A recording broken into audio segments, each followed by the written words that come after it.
सुप्रभात विद्यार्थी मित्रम।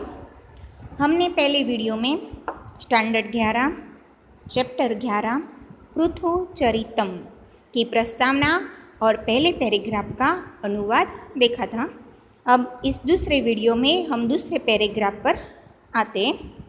अस्या दुरवस्थाया प्रजारक्षणार्थम ऋषयः प्रवृत्ताः।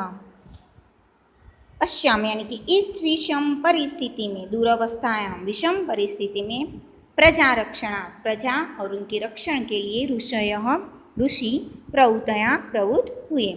इस विषम परिस्थिति में प्रजा के रक्षण के लिए ऋषि प्रवृत्त हुए। ते वेनो दंडितः मारितस्य, उन्होंने वेन को दंडित किया, मारितस्य और मार डाला। तदंतरम ऋषयः तस्य पृथुनामकं पुत्रं राज्यशने प्रस्तापितवन्तम्। उसके बाद ऋषियों ने उसके पुत्र पृथु को, पृथु नामक पुत्र यानी कि पृथु नाम के पुत्र को राज्याशने यानी कि राज्य में प्रस्थापित किया। पृथु दयालुः धार्मिकः च आसीत्, पृथु दयालु और धार्मिक था। वैनस्य शासने पीड़िताः प्रजाः अभिषिक्तं तं धार्मिकं पृथुम् उपतस्तु। वैनस्य शासने यानी कि वैन के शासन में पीड़ित यानी कि जो पीड़ित हुए हैं वो लोग, प्रजा यानी कि प्रजा, अभिषिक्त यानी कि अभिषेक करना, पृथुम उपतस्तु यानी कि प्रस्थापित करना। वैन के शासन में पीड़ित प्रजा ने अभिषिक्तम तम धार्मिकम पृथुम उपतस्तु, उस प्रजा ने पृथु नाम के धार्मिक राजा को अभिषेक करके प्रस्थापित किया। अभिषिक्तम, अभिषेक यानी जिसका अभिषेक हो चुका है वो राजा। हम सब जानते हैं कि जो राजा के रूप में जो नियुक्त होता है उसे राज सिंहासन पर बैठाया जाता है, तब ये जलाभिषेक की जो प्रक्रिया होती है उसे अभिषेक कहते हैं। तो यहाँ पर भी वैन को अभिषेक करके उस धार्मिक पृथु को राजा के रूप में प्रस्थापित किया। श्रुदाताया प्रजाया परिपालनाय धान्यम अपेक्षितम आसीतः, भूख से पीड़ित प्रजा के पालन के लिए, परिपालन यानी परिपालन, धान्यम अपेक्षितम आसीतम और धान्य के लिए जो परिपालन और जिसको जितना अपेक्षित जिसको जितना चाहिए उतना, यानी कि भूख से पीड़ित प्रजा का परिपालन करने के लिए धान्यम अपेक्षितम आसीत, उसको उतना धान्य राजा ने दिया। भूतलः यज्ञदान रहितम निर्धमम च आसीतः, पृथ्वी यज्ञदान रहितम यानी कि पृथ्वी यज्ञ दान रहित और बिना धर्म की च आसीत हो चुकी थी। तादृशम भूतलम दृष्ट्वा पृथु तम दुग्धम उद्धतः अभवतः। तादृशम यानी कि देखना, भूतलम यानी कि पृथ्वी, दृष्ट देखना, पृथु तम दुग्धम दोना, उद्धवम यानी कि उसका विभाजित करिए, धम यानी कि अग्नि देना, अभवतम फिर क्या किया, उस पृथु राजा ने उस धरती को देखकर, यानी कि जो धरती बिना यज्ञ दान रहित हो चुकी थी, उस धरती को देखकर पृथु ने उसे भस्म करने के लिए तैयार हुआ। तत इयं भूगोरूपमास्थायं पलायितुम् उद्यताम्। इयं भू यानी कि पृथ्वी, गोरूपम यानी कि जिसने गाय का रूप लिया है, पलायितुम यानी कि भागना, पलायन हो जाना, यानी कि फिर क्या हुआ, जब पृथु धरती को अग्नि देने के लिए तैयार होता है तब धरती क्या करती है कि तत इयं भूगोरूपमास्थायां पलायितुम् उद्यता, फिर पृथ्वी, भूम यानी कि पृथ्वी गाय का रूप लेकर वहाँ से भागती, पलायन करती है। पृथु तस्यां पृष्ठतः अनुरागतः, पृथु भी उसके पीछे पृष्ठतः पीछे अनुगतम जाता है। अन्ते एकदेशे स्थित्वा किं करोमीति भूमि अब्रुवीतम, बाद में एक देशी किसी एक स्थान पर स्थित्वा खड़े रहकर किम करोमी क्या करना, भूमि अब्रवीतम भूमि कहती है। फिर किसी एक स्थान पर खड़े रह के भूमि उसे कहती है, पृथु अपि स्थावरस्य चरस्य च ईप्सितं देहि इति ताम अब्रवीतम। पृथु स्थावर, स्थावर यानी के वृक्ष, और चरस्य ईप्सितम चरस्य यानी कि जो फरते हुए हैं वो।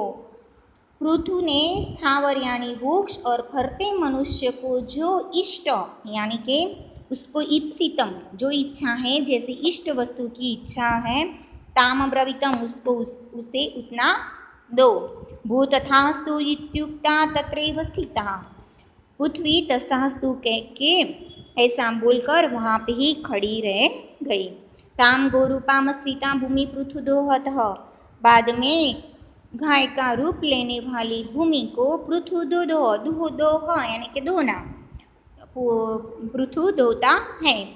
अस्मिन् दोहन कर्मणि अन्न रूपम प्रभुतम दुग्धम प्राप्तम, अस्मिन् दोहन कर्मणि यानी कि उस दोहन की कर्म में यानी कि उस दोहन की क्रिया में अन्न रूपम प्रभुतम दुग्धम यानी कि अन्न रूपी दूध प्राप्त होता है।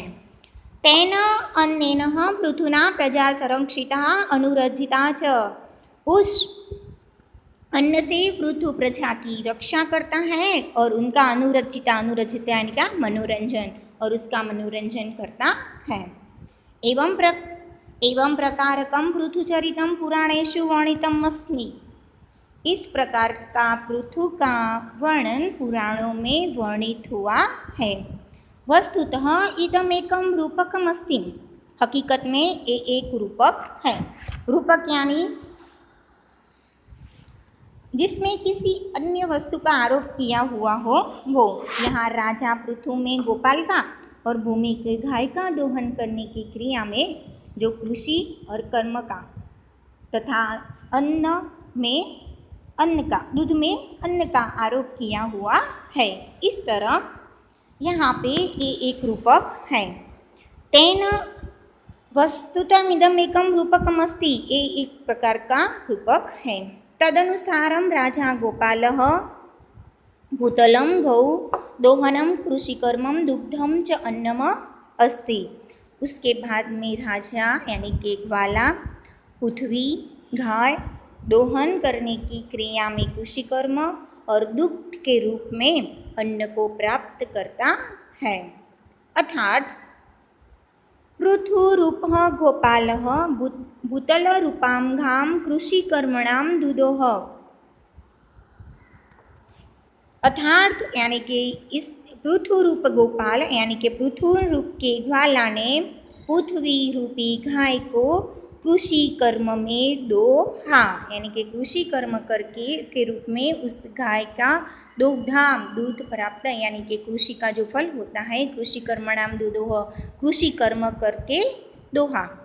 अस्मिन् दोहन कर्मणि अन्न रूपम दुग्धम च प्राप्तवान, इस दोहन की क्रिया में अन्न रूपम यानी कि अन्न के रूप में दुग्धम च प्राप्तवान यानी कि दूध रूप अन्न रूपी दूध प्राप्त होता है। अस्य रूपकस्याय संदेश, इस रूपक का संदेश है यथा गोपाल स्वकीयां ग्राम प्रेम्णां परिपालयति परिपालितां च घाम असो प्रातः सायं चेति नियतकालं नियतपरिमाणं च दोक्ति। गोपाल यानी ग्वाला, परिपालयति यानी कि परिपालन करना, ग्राम तो प्रातः यानी कि सुबह, सायं यानी कि सांझ, नियत काल यानी कि नियत समय में, नियत परिणाम यानी कि नियत परिणाम प्राप्त होता है। यदि गोपाल स्वकीयं ग्राम प्रेम्णां यानी कि इस रूपक का जो संदेश है, जैसे गोपाल अपनी गाय को प्रेम से ग्राम प्रेम्णां यानी कि प्रेम से परिपालन करता है और उसको निश्चित समय में सुबह और शाम को दोता है। तथा राजा अपि स्वकीयम भूतलम प्रेमणाम परिपालम, उसी तरह राजा को भी प्रेमणाम एम के प्रेम से परिपालयते परिपालन करना चाहिए। परिपालित तम च भूतलम अस शरदि वर्षयात चेति नियत कालम नियत परिणामम दुक्ता। इस प्रेम से परिपालन की हुई धरती में से शरद ऋतु में, हम जानते हैं कि हम खेती वर्ष में 2 बार खेती करते हैं, तो इस धरती में भी शरद ऋतु और वर्षा ऋतु नियत समय में शरदी च भूतलम, इस नियत समय में नियत परिणाम प्राप्त होने से नियत परिणाम प्राप्त होता है। यतो ही क्योंकि बहुधान्य प्रभुतयों जनो लोलुप मानसा, लोलुप लोभी, बहुधान्य यानी कि बहुत धान्य लेने की लालसा जिसमें है वह, न चेत भूतलम रक्षित हानिरव भविष्यति, यानी कि जो बहुत सारा धान्य लेने की इच्छा रखता है, ऐसे लोभी मनुष्य के से ये पृथ्वी हानिरेव भविष्यति, हानि होने वाली है। सस्य कृषि गोरक्षम सर्व इव वणिकपथ्यम भूतेल रक्षित नित्यम नश्यति वन संशय, यानी कि धरती की रक्षा, धरती की रक्षा न होने के कारण धान्य, धरती की रक्षा न होने के कारण सस्य, सस्य में यानी कि धान्य, कृषि और ग्वाला का व्यापार भी नष्ट हो जाएगा। वाणिक पथ्य, वाणिक यानी कि वाणिक व्यापार, भूतल रक्षित नित्यम नश्यते वन संशय, तो और ग्वाला का व्यवहार भी नष्ट हो जाएगा, उसमें कोई शंका नहीं है, न संशय, उसमें कोई शंका नहीं है। तो विद्यार्थी मित्रों, यहाँ पे हमारा चैप्टर 11 का अनुवाद समाप्त होता है। अस्तु।